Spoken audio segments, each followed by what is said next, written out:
Let's get started. This is the Shubham Singhal sir copyright content. This is the CA final notes of Shubham Singhal sir.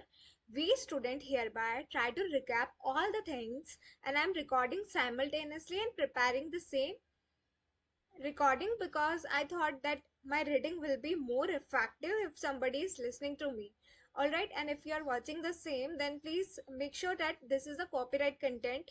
I'm not using it for anything else purpose. I'm using it only for my preparation. Alright, so in this one, we are reading the सभी provision and all such thing. इसको हम छोटा कर देते हैं so that our reading and emphasis will be entirely on our study part. So यहाँ पे हम start कर रहे हैं. We are proceeding the things with the SEBI. We are preparing everything for our set A paper for the corporate and other law and whatever it is name. Even I'm not sure अभी तक उसका exactly name क्या है, because I'm just proceeding from this chapter only. So the first chapter that I am preparing for my examination, that is chapter number 11, that is the SEBI Act 1992 and SEBI regulation. ये just form के लिए particularly जो PDF है, I am reading from that content. Introduction. सबसे first one क्या है? SEBI was established in 1988 and got legal character in 1992. तो exactly जो है वो SEBI establish हो गया था 1988 में and got legal character, but उसको legal character मिला था in 1992 में. Prime objective of the SEBI Act 1992 are, जो prime objective थे SEBI Act 1992 के वो क्या थे? वो थे protecting the interest of investors in security, कि कैसे जो इन्वेस्टर्स जो कि सिक्योरिटी में इन्वेस्ट करते हैं उनके इंटरेस्ट को कैसे प्रोटेक्ट किया जाए. जो प्राइमरी ऑब्जेक्टिव था, हम क्या बोलते हैं, what was the prime objective? SEBI को एस्टेब्लिशमेंट करने के लिए कुछ प्राइम ऑब्जेक्टिव थे, और उनमें से जो फर्स्ट ऑब्जेक्टिव है दैट इज जस्ट जो फर्स्ट ऑब्जेक्टिव था ऑफ द सेबी एक्ट 1992 का, वो क्या था? That is what? That is हमें क्या करना है? हमें प्रोटेक्ट करना है interest of investors in security. जो भी इन्वेस्टर्स सिक्योरिटी में इन्वेस्ट कर रहे हैं उनके इंटरेस्ट को प्रोटेक्ट करके रखना है. Number 2, that is promoting the development of the securities market and then further हमें क्या करना है? Further what we need to do is promoting the development of the securities market, and हमें promote करना है the development of the securities market. security market जो है, securities market वो और ज़्यादा develop हो. and उसके बाद further जो third objective है that is regulating the securities market को regulate करते रहना है. तो जो तीन सेबी जो है वो एस्टेब्लिश हुआ था 1988 में, बट उसको लीगल कैरेक्टर मिला 1992 में. तो जो लीगल कैरेक्टर है सेबी एक्ट का, हम कैसे पढ़ रहे हैं? हम पढ़ ही रहे चैप्टर द सेबी एक्ट 1992. तो इसको जो लीगली सारी चीजें जो मिली है वो 1992 में मिली है. और सेबी रेगुलेशंस, इसका ऑब्जेक्टिव बोलता है कि हमें इन्वेस्टर की सिक्योरिटी का, जो इन्वेस्टर का इंटरेस्ट होता है सिक्योरिटीज में, उसे प्रोटेक्ट करके रखना है. हमें प्रमोट करना है the development of the securities market. Securities market जो है हमें उसका डेवलपमेंट करना है. और उसके बाद हमें रेगुलेटिंग द सिक्योरिटीज मार्केट, हमें सिक्योरिटीज मार्केट को रेगुलेट करते हुए चलना है. देन फर्दर आता है हमारा section 3 that is the establishment. Section 3 establishment क्या बोलता है?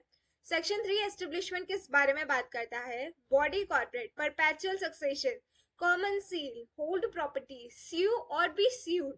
स्यू केस किया जा सकता है और केस हो भी सकता है. हेड ऑफिस और नारीमन पॉइंट एंड मुंबई. तो ये all such things that we need to discuss.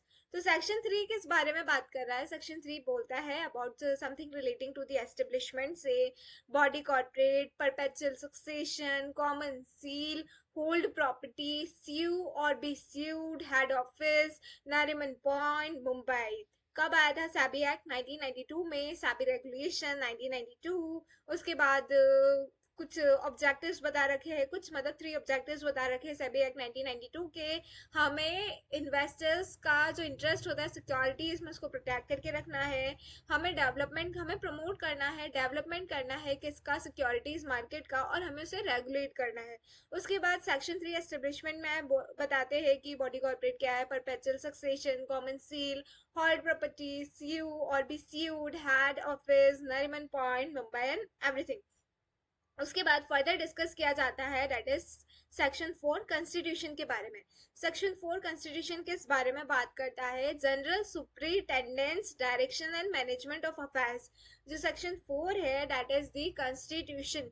Section 4 deal करता है रिलेटिंग विद द कॉन्स्टिट्यूशन से general superintendence, direction and management of affairs of board shall vest in board members. SEBI board consist of, SEBI board में क्या क्या चीजें आती है, SEBI board में आता है chairperson nominated by central government. SEBI board में हम क्या बोलते हैं, SEBI board consist of, SEBI में कौन कौन आते हैं, चेयरपर्सन जो कि नॉमिनेट किए गए हैं सेंट्रल गवर्नमेंट के द्वारा, 2 मेंबर्स जो कि ऑफिसर्स हो मिनिस्ट्री के, एक मेंबर जो कि हो फ्रॉम आरबीआई से, एंड 5 मेंबर जिसमें से एटलीस्ट 3 जो है वो होल टाइम हो, जो कि नॉमिनेट हुए हो बाय सेंट्रल गवर्नमेंट से।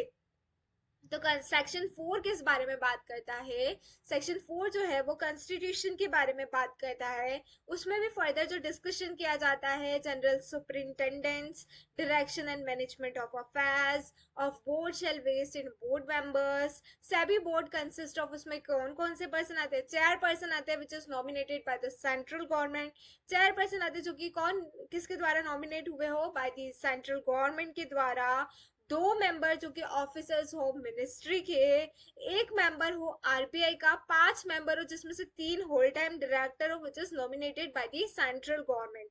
Now central government shall nominate a person of integrity. Central government जो है वो ऐसे पर्सन को नॉमिनेट करेगा जो कि जिसका क्या हो, इंटीग्रिटी, बहुत ईमानदार हो, ability and standing IAS, who has shown capacity in dealing with problems relating to securities market, special knowledge हो, उसे एक्सपीरियंस हो लॉ का, फाइनेंस का, इकोनॉमिक्स का, अकाउंट्स का, एडमिन का एंड अदर डिसिप्लिन का। उसके बाद फर्दर डील करते हैं हम सेक्शन 5 के साथ, डिस्कस करते हैं that is terms of office and other condition.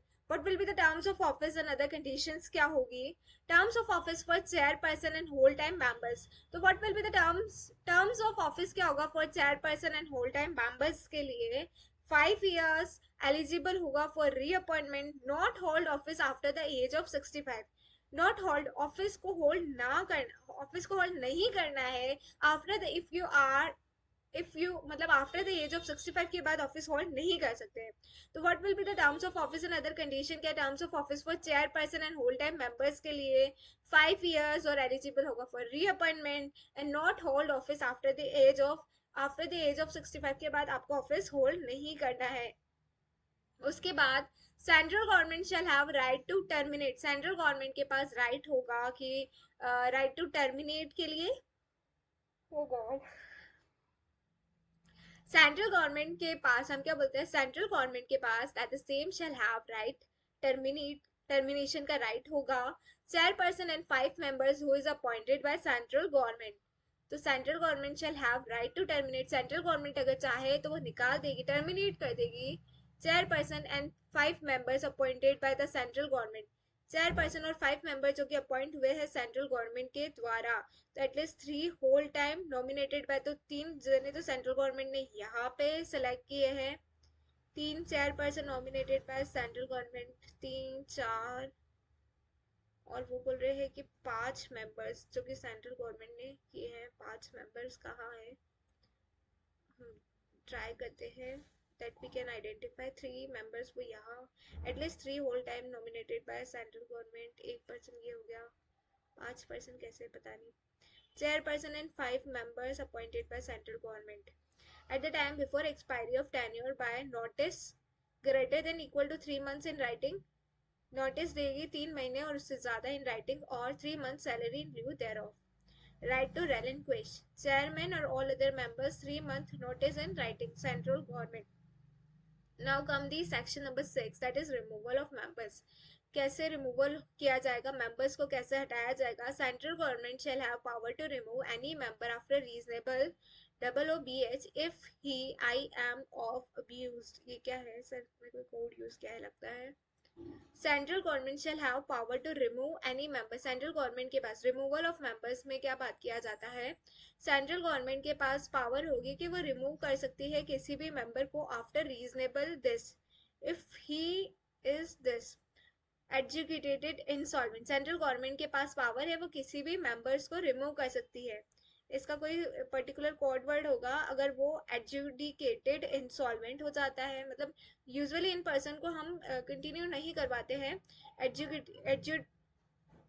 एडजुडिकेटेड insolvent हो जाए, अगर वो डिक्लेयर ऑफ अनसाउंड माइंड का हो जाए, convicted of offence involving moral turpitude, अगर उसने कोई ऑफेंस किया, कोई अपराध कर लिया हो, and has in the opinion of central government so abuse his position as to render his continuance in office detrimental to the public interest. तो हम क्या बोलते हैं, रिमूवल ऑफ मेंबर्स। सेक्शन 6 क्या बोलता है कि कैसे रिमूवल होगा मेंबर्स का। Central government shall have power होती है उसके पास, वो रिमूव कर सकता है किसी भी मेंबर को after reasonable all such things adjudicated insolvent हो जाए, या फिर डिक्लेयर्ड ऑफ अनसाउंड माइंड का हो, या फिर कन्विक्टेड हो of offence involving moral turpitude, or has in the opinion of central government so abuse his position as to render his continuance in office detrimental to the public interest। उसके बाद section 7 जो है वो meeting के बारे में बात करता है। Section 7 that basically talks about the meetings, number of times, rule of meeting, quorum as may be prescribed if chairman unable to attend meeting choose member, number of times, rule of meeting, quorum as may be prescribed। अगर chairman जो है that the same is unable to attend meeting, अगर वो meeting को attend नहीं कर पा रहा है तो आपको क्या करना है, चूज करना होगा मेंबर को by and amongst member present to preside over the meeting, decision by majority। if equal vote है तो chairman, president, officer, second casting vote. Meeting के बारे में क्या कहा जा रहा है, number of times, rules of meeting, quorum as may be prescribe. If chairman अगर अनएबल टू, अगर चेयरमैन जो है वो मीटिंग अटेंड नहीं कर पा रहा है तो वो क्या करे, वो चूज कर ले किसी मेंबर को बाय एंड अमंग्स मेंबर जो कि प्रेजेंट है to preside over the meeting. Decision लिया जाएगा मेजोरिटी के द्वारा। इफ इक्वल वोट है तो chairman, presiding officer and second casting vote. फिर 7A बात करता है members not to participate in the meeting in certain cases. Member जो कि पार्टिसिपेट नहीं कर सकते हैं सर्टेन केसेस में। A member who is a director of a company and, अगर मेंबर जो है वो डायरेक्टर है and has any pecuniary interest है in a matter coming for consideration at a meeting of SEBI shall disclose the nature of interest and not participate in any decision with respect to that matter. 7A क्या बोलता है, 7A बोलता है members not to participate in the meeting in the certain cases में members, जो members लोग participate नहीं कर सकते हैं। अ member who is a director of a company, अगर मेंबर जो है वो डायरेक्टर है या जिसका पेक्यूनरी इंटरेस्ट है in a matter coming up for consideration at a meeting of SEBI shall disclose करेगा द नेचर ऑफ इंटरेस्ट और नॉट पार्टिसिपेट नहीं करेगा in any decision with respect to that matter. Section 8 बात करता है vacancy not to invalidate proceedings. Section 8 किस बारे में बात करता है, vacancy not to invalidate proceedings. That is, Section 8 basically talks about the vacancy not to invalidate proceedings. The following shall not invalidate proceedings of board. Invalidate proceedings of board नहीं होगी vacancy से भी। The following shall not invalidate नहीं होगी proceedings of the board vacancy से भी, defect in constitution of SEBI, defect in appointment of member and irregularity in procedure not affecting the merits of the case। तो section 8 बोलता है vacancy not to invalidate proceeding को invalidate नहीं माना जाएगा। तो following shall not invalidate proceedings of, invalidate proceedings of boards नहीं है अगर वैकेंसी हो जाती है सेबी में, डिफेक्ट है इन कंस्टिट्यूशन ऑफ सेबी में, डिफेक्ट है अपॉइंटमेंट ऑफ मेंबर में, इरेगुलरिटी है in procedure not affecting the merits of the case. उसके बाद आता है हमारा section 11 that is 1, 2 and 3 powers and function of SEBI. what will be the, हम क्या बोलते हैं that what will be the duties of the SEBI, SEBI की क्या ड्यूटीज होगी, what will be the duties of SEBI. तो सेबी की क्या ड्यूटी होती है, वो उसे प्रोटेक्ट करना है द इंटरेस्ट ऑफ इन्वेस्टर्स।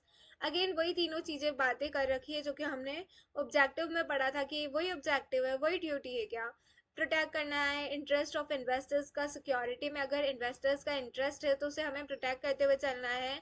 हमें प्रमोट करना है डेवलपमेंट ऑफ सिक्योरिटीज मार्केट, हमें प्रमोट करना होगा डेवलपमेंट ऑफ सिक्योरिटीज मार्केट, और हमें रेगुलेट करना होगा सिक्योरिटीज मार्केट को। What will be the powers of SEBI की पावर्स क्या होगी, हमें रेगुलेट करना होगा business in stock exchange and other securities market. What all we need to do is to, हमें रेगुलेट करना होगा बिजनेस किसका, in stock exchange and other securities market. हमें रजिस्टर करना होगा, रेगुलेट करना होगा the working of person register जो है under section 12(1), venture capital fund, उसके बाद कलेक्टिव इन्वेस्टमेंट स्कीम जो भी होगी इंक्लूडिंग दी म्यूचुअल फंड। हमें क्या करना होगा, what will be the powers of SEBI, SEBI की क्या पावर होगी, हमें रेगुलेट करना होगा business in stock exchange and other securities market में। हमें रजिस्टर एंड रेगुलेट करना होगा the working of a person registered under section 12(1), venture capital fund, collective investment scheme CIS including the mutual fund. Promote करना है, regulate करना है self regulatory organisation AMBI, AMFI। उसके बाद हमें प्रमोट करना है इन्वेस्टर के education and training of intermediaries के लिए। हमें प्रोहिबिट करना होगा fraudulent and unfair trade practices और इनसाइडर ट्रेडिंग, ये सारी चीजें हमें क्या करनी होगी, उसका ध्यान रखना होगा। तो what will be the powers of the SEBI, SEBI की क्या पावर्स होगी, हमें रेगुलेट करना होगा the business in stock exchange and other security. What all we need to do hereby is,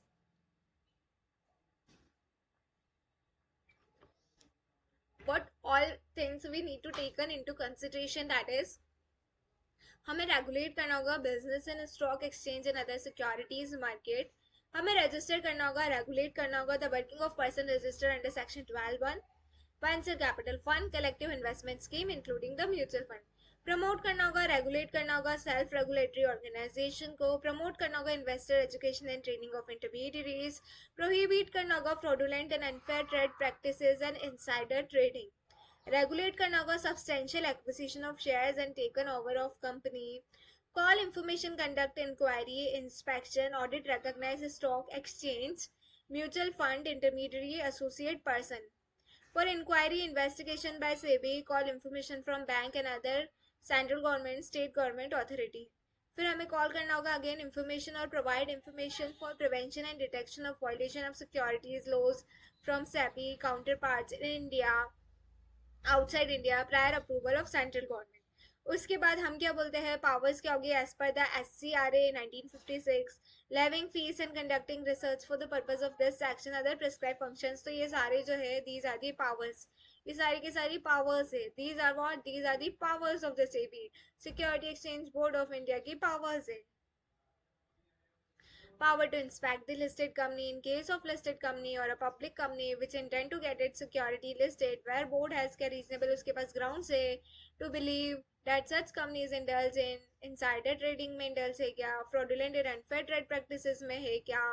SEBI may undertake measures for inspection of books, register and other documents.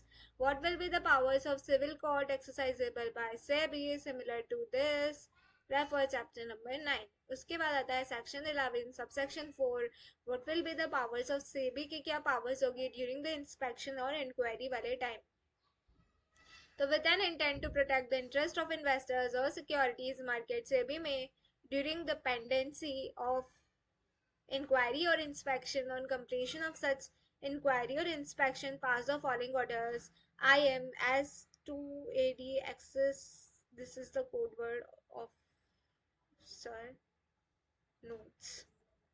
Suspend trading of any security in RSC. Restrain करना है person को from accessing security market and prohibit any person associated with securities market to buy, sell, deal in security. Suspend करना होगा office bearer of stock exchange self regulatory organization. Impound and retain proceeds of security from transaction under investigation. Direct any intermediary or associated person not to dispose or alienate an asset forming part of transaction under investigation.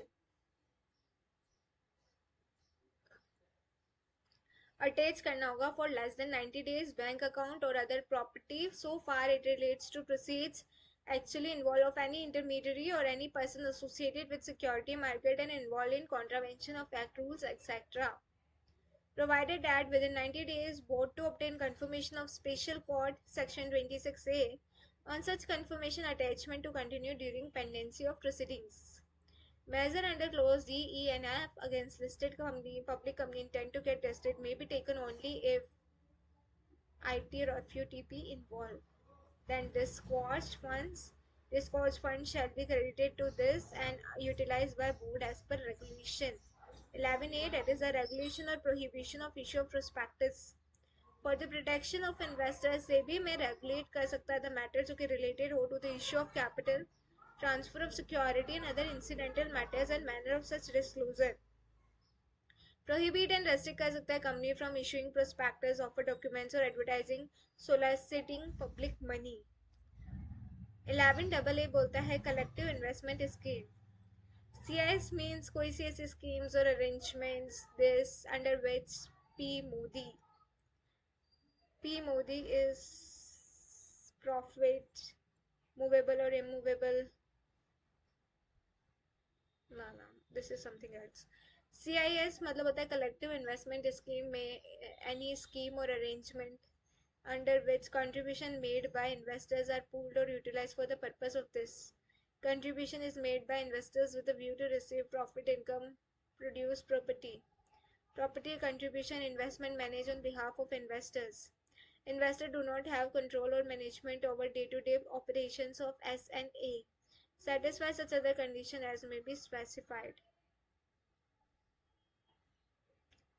Following S&A shall not be CIS. Cooperative society following S and A shall not be CIS में नहीं आते. Cooperative society, NBFC, contract of insurance, pension scheme, insurance scheme under EPF and miscellaneous provision act 1952. Deposit under Companies Act 2013. Deposit accepted by Nidhi Company, MBS, chit business, subscription to a mutual fund, other notified by central government. Deemed CIS, any pooling of funds under any S&A which is not regarded with board or is not covered in an above exception involving a corpus amount of greater than equal to 100 crore or more shall be deemed to be CIS. तो further अब हम क्या करते हैं, जितना पढ़ा है उसको ही पढ़ लेते हैं एक बार. 11A तक पढ़ लेते हैं. 11AA तक पढ़ लिया है हमने, तो फर्दर 11B का हम बाद में कंटिन्यू करेंगे. एंड इसी को समझने की कोशिश करते हैं कि एग्जैक्टली हमने क्या पढ़ा. Alright, so see you